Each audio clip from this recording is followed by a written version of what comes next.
आपण सगळ्यांनी इन्फ्लेशन ऐकलंय, हायपर इन्फ्लेशन देखील ऐकलंय.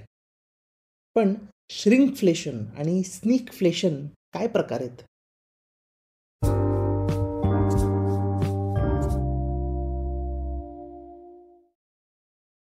इन्फ्लेशन म्हणजे महागाई, हायपर इन्फ्लेशन म्हणजे अति महागाई. एपिसोड 5 मध्ये आपण ते डिस्कस केलं होतं. इन्फ्लेशनचा एक वेगळा प्रकार म्हणजे स्टॅगफ्लेशन. जेव्हा इन्फ्लेशन वाढत असतं आणि आर्थिक विकास होत नसतो किंवा कमी होत असतो किंवा स्थिरावलेला असतो, तेव्हा त्याला स्टॅगफ्लेशन असं म्हणतात. स्टॅग्नेशन आणि इन्फ्लेशन असे दोन शब्द जोडून केलेला हा एक शब्द. स्टॅगफ्लेशन सध्या सगळीकडे होऊ शकतं असं वाटतं, कारण बऱ्याच देशांमध्ये आर्थिक वाढ होत नाहीये आणि त्याचबरोबर महागाई वाढतच जात आहे. स्टॅगफ्लेशन आणि श्रिंकफ्लेशन किंवा स्निकफ्लेशनचा डायरेक्ट संबंध नाही आहे, पण आय थॉट ही कन्सेप्ट पण या एपिसोडमध्ये क्लिअर करून टाकू शकतो. आता मुख्य मुद्द्याकडे वळूया. महागाई ही कायमच थोडी थोडी करत आपल्या आयुष्यात येते किंवा जाणवते. त्याचा पहिला टप्पा श्रिंकफ्लेशन. आपण बिस्किट कंपनीचं एक उदाहरण घेऊया. बिस्किट बनवायला काय लागतं? गहू, पाम तेल, शुगर, काही फ्लेवर्स आणि प्रिझर्वेटिव्ह. पण गहू, तेल आणि शुगर हे मेन कंपोनेंट्स. रशिया युक्रेन युद्धानंतर सगळ्या कमॉडिटीजच्या किमती वाढायला लागल्या आणि आपल्या या बिस्किट कंपनीच्या रॉ मटेरियल्सच्या किमती देखील वाढल्या. युजली अशा कंपनीज त्यांच्या फायनल प्रोडक्टच्या किमती वाढवत नाहीत, कारण त्यांना माहिती असतं की जर किंमत वाढवली तर कदाचित कस्टमर बिस्किट घेणारच नाहीत. बिस्किट काही अत्यावश्यक वस्तू नाही आहे की त्याची किंमत वाढली तरी आपण ती वापरू. म्हणून सुरुवातीला आपल्या या बिस्किट कंपनीने काहीच केलं नाही. जनरली असे इव्हेंट्स शॉर्ट टर्म असतात असं अज्युम करून कंपनीने थोडं नुकसान सहन केलं. पण तुम्हाला माहितीच आहे की रशिया युक्रेन सारखा मुद्दा हा शॉर्ट टर्म राहिलेला नाही आहे. सो 1-2 महिन्यांपूर्वी आपल्या या बिस्किट कंपनीने काय केलं, तर त्यांनी 200 ग्राम बिस्किट्स देण्याऐवजी 190 ग्रॅम्सचा एक पुडा बनवला. पण किंमत मात्र आधी असल्याप्रमाणेच ₹20 ठेवली. त्यांना ॲटलिस्ट 10 ग्रॅम पर पॅकेटचा फायदा झाला. त्यांचे थोडे लॉसेस भरून निघाले. पण हळूहळू आता आपली बिस्किट कंपनी 180 ग्रॅमवर आली आहे. तुम्हाला पुड्याचा आकार आणि साईज दिसताना सेमच वाटेल, पण हळूचकन आपल्या नकळत त्यांनी त्यांच्या बिस्किट्सचं वजन किंवा नंबर ऑफ पीसेस कमी केले आहेत. त्यामुळे आधी ₹20 200 ग्रॅम बिस्किट्स मिळायचे, पण आता ₹20 केवळ 180 ग्रॅमच मिळत आहेत. तर हे इन्फ्लेशन आहे का? हो, हे इन्फ्लेशनच आहे. या प्रकारच्या इन्फ्लेशनला श्रिंकफ्लेशन म्हणतात. श्रिंक आणि इन्फ्लेशन हे दोन शब्द एकत्र करून श्रिंकफ्लेशन हा शब्द झाला आहे. श्रिंक म्हणजे आटणे किंवा लहान होणे. यात आपला बिस्किटचा पुडा एका अर्थी लहान झालेला आहे. हा प्रकार आपल्याला सर्रास सगळीकडे, सगळ्या देशांमध्ये आणि सगळ्या रोज लागणाऱ्या पॅक्ड वस्तूंमध्ये दिसत आहे.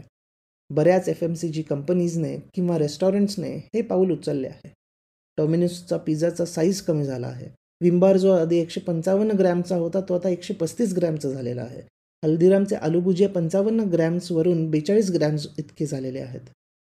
ब्रिटानियाने 2021-22 मध्ये त्यांच्या वाढीव रॉ मटेरियलच्या खर्चाच्या 65% वाढ त्यांच्या प्रोडक्ट्सचे साईजेस कमी करून कस्टमर्सला विकलेले आहेत.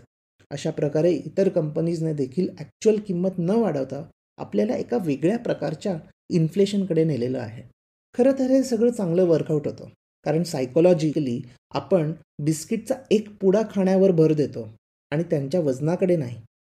त्यामुळे या कंपनीजसाठी आणि कस्टमर्ससाठी हे चांगल्यारीत्या काम करतं. आता वळूयात स्निकफ्लेशनकडे. डॉक्टर फिलिपा मॅलमग्रेनने नुकतीच ही टर्म शोधून काढली आहे, कारण यापूर्वी अशा शब्दांचा वापर झालेला नाही आहे. मी शोधायचा प्रयत्न केला, पण मोस्टली मला वाटतं की हा नवीनच शब्द आहे. डॉक्टर मॅलमग्रेन या एक इकॉनॉमिस्ट आहेत आणि US प्रेसिडेंटचे इकॉनॉमिक ॲडवायझर म्हणून त्यांनी यापूर्वी काम केलेलं आहे. त्याचबरोबर नुकतीच CogX नावाची टेक्नॉलॉजी कंपनीची स्थापना केली आहे. त्या अधूनमधून त्यांच्या ब्लॉगवर इकॉनॉमिक्स आणि जिओपॉलिटिक्स या विषयांवर लिहित असतात. त्याच ब्लॉगमध्ये त्यांनी स्निकफ्लेशनविषयी लिहिलं होतं. त्या म्हणतात की श्रिंकफ्लेशन नंतर मॅन्युफॅक्चरर काही काळाने त्यांच्या प्रोडक्ट्सचे साईजेस कमी करू शकत नाहीत आणि त्यानंतर स्निकफ्लेशनला सुरुवात होते.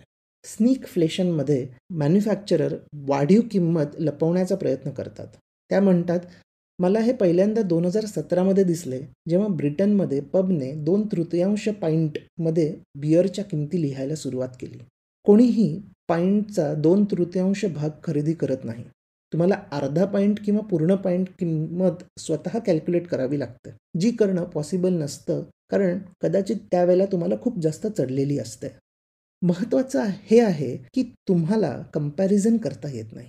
म्हणजे एखाद्या ड्रिंकसाठी आपण सर्वसाधारणपणे जर ₹120 भरत असू आणि एखाद्या नवीन हॉटेलमध्ये 2/3 ड्रिंकचे ₹100 लिहिलेले असतील, तर आपल्याला ते फारसं खर्चिक वाटणार नाही.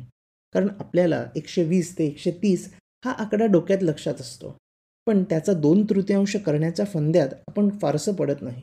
आपण एपिसोड 17मध्ये ऐकलं की कशा प्रकारे विमानात प्रत्येक सेवा ही वेगवेगळ्या किमतीमध्ये ऑफर केली जाते. तुम्ही कोणत्याही विमानाचं तिकीट ऑनलाईन काढलं तर तुम्हाला दिसेल, सुरुवातीला एक किंमत दाखवलेली असते. For example ₹5,000. पण तुम्ही क्लिक करत करत जेव्हा पुढे जाता तेव्हा आपली कॉस्ट होते ₹7,000. त्याचप्रमाणे हॉटेल बुकिंग करताना पण सेम एक्सपिरियन्स येतो. कुठले तरी चार्जेस आणि टॅक्सेस ॲड करून आपल्याला आधी दिसणाऱ्या किमतीपेक्षा अधिक किंमत मोजावी लागते. आपल्याला तोच अनुभव मॉल्समध्ये खाताना देखील होतो. आपण कॉफीची किंमत ₹150 बघतो आणि मागवतो, पण टॅक्सेस आणि चार्जेस ॲड करून ती कॉफी 230ला कधी पोचते आपल्याला कळतच नाही.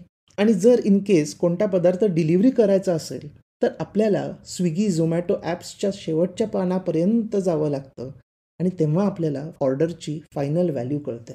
हे चार्जेस आणि किंमत फार स्निकीली आपल्यावर लादली जाते. स्निक म्हणजे गुपचूपपणे. त्यामुळे स्निक आणि इन्फ्लेशन मिळून हा शब्द केला आहे आणि ज्यात आपल्या नकळत किमती वाढत आहेत. डॉक्टर पिपा त्या ब्लॉगमध्ये लिहितात की सध्या सगळ्या किमती या अल्गोरिदम म्हणजे मशीन डिसाईड करतात. उबरच्या राईडपासून ते विमानाचा प्रवास या सगळ्यांमध्ये सेम टेक्निक वापरली जाते. त्यामुळे एकाच गोष्टीची किंमत तुम्हाला आणि मला वेगळी दिसते. त्यामुळे तुम्हाला कदाचित 10% महागाई दिसू शकते, पण मला मात्र 20%. पुढे जाऊन आपल्याला हा प्रकार कशातही दिसू शकतो. ऑनलाईन खरेदी केलेले कपडे जर तुम्हाला रिटर्न करायचे असतील, म्हणजे परत करायचे असतील, तर ॲडिशनल चार्जेस भरूनच ते केले जाऊ शकतात. असा UKमध्ये झारा या फॅशन ब्रँडने ऑलरेडी सुरू केलेला आहे. मे 2022 पासून जर तुम्ही कपडे रिटर्न केलेत तर £1.95 हे रिफंड अमाऊंटमधून कापले जाणार आहे. त्या म्हणतात की पुढे असंही आपल्याला दिसेल की स्पोर्ट्स चॅनल्स त्यांची सर्व्हिस एका वेगळ्या रूपात आपल्याला विकतील. एखाद्या विशिष्ट वळणावर विशिष्ट कॅमेऱ्यातून शर्यत किंवा खेळ कसा दिसतो किंवा खेळाडूच्या हेल्मेटमधील कॅमेऱ्यातून गोष्टी कशा दिसतात हे जर पाहायचं आहे तर मग तुम्ही XYZ प्लॅन विकत घ्या, ज्यात तुम्हाला अशा गोष्टी बघायला मिळतील. याच मार्गावर सगळे मॅन्युफॅक्चरर्स आणि सर्व्हिस प्रोव्हायडर्स जाणार आहेत असं दिसतंय. विमानाच्या सीटसारखंच प्रत्येक टप्प्यात वेगळ्या प्रकारचे चार्जेस इंट्रोड्यूस करून आपल्याला अजून जास्त किंमत मोजावी लागणार आहे. या स्निकफ्लेशनमधल्या जगात आपल्या सगळ्यांचे अनुभव हे वेगळे असणार आहेत. Welcome to this new era.